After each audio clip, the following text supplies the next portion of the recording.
Hi, thanks for watching. This video is about Yorkville subwoofers and what I would recommend after what I've experienced.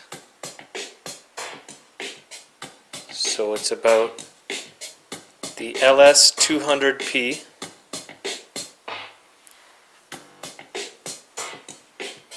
the LS700p, and the LS720p. I've been using different pieces of gear, flipping, buying, selling, trying different things, experimenting, see what I like best for about the last 2 years. And what I came up with was, I started with this LS200p. That was my first foray into the powered sub market, into the mobile powered sub, that is, because it's only 50 pounds. And it's pretty good. It's actually a very good sub. I like it a lot. It's deep, it's rolling, but it's not accurate at all, it's not crisp, and it's muddy kinda. Which for the right application is fine. And two of them, that doesn't sound too bad either. They actually pump a lot of volume and bass out. But they're pretty sloppy. That said, mid-highs on their own, just without a sub, to me usually sound terrible. So even adding something this small and this inexpensive to the mix, so to speak, will round out the sound that much more. And that's what these are. That's the application I like these for. They're highly mobile, lightweight, a single 10-inch. They don't really crank out the SPLs or the volume, but it does round out the bottom. Like I said, they're very warm, but also sloppy. They're the least expensive of the three that I'm talking about here right now. This is the LS700p, and this is a really heavy speaker. It's got a rather large footprint, and it's the tone that comes out of it. This is a double 10-inch. The tone that comes out is very aggressive. It's almost ripping in the mid part of the sub spectrum. And to me, I don't like the sound of it. A lot of people do. It gets really loud. It really wails. It'll shake everything in my basement here. No problem.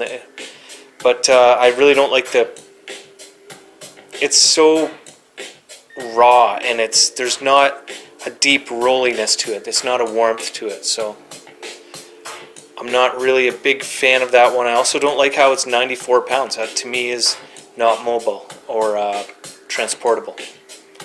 And then there's the holy grail for me, which I've had a long bass quest. This is it. This is my subwoofer, and this is what I'm going to keep now. I only need probably one.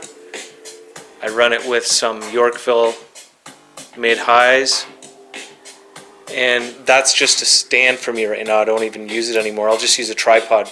I'll end up selling this. I'll end up selling this. And this is where I'll land, because for me it's exactly what I want. I don't do huge gigs, so one of these is perfect. I might have a 50-person gig max, maybe 60, 70. And this thing can really push out some nice bass, but it's so accurate and warm at the same time. And it's a really good dimensional size. It's 74 pounds, and it's a different footprint, as you can see, than the 700. And it's quite actually smaller. Even though it's a single 15-inch, it's actually a smaller footprint, little taller, but two handles on each side make it really easy to transport. The other thing I like about this is the amount of control in the back. It has a typical volume, and it has one that's a high pass filter, and there's another one that is a sub boost, and you can select the frequency that you want to boost. And you can really tune this in to sound the way you want. And I find I DJ house music and hip hop and techno, and for even the cleanest of the techno and house, like the well produced stuff, this really is able to represent that bass. This would never do it in a coherent way. It would be sloppy and muddy, and this really presents it in a very clean way, but it's still warm. It's not in your face and grinding like this one is. So I hope that helps you make a decision. For me, it's the LS720p, hands down, every day, all day. I love this thing. I just got it last night, and I've been able to compare it to these two here, and I gotta tell you, this is the winner for me, hands down. Love it. Thanks for watching, and get some bass.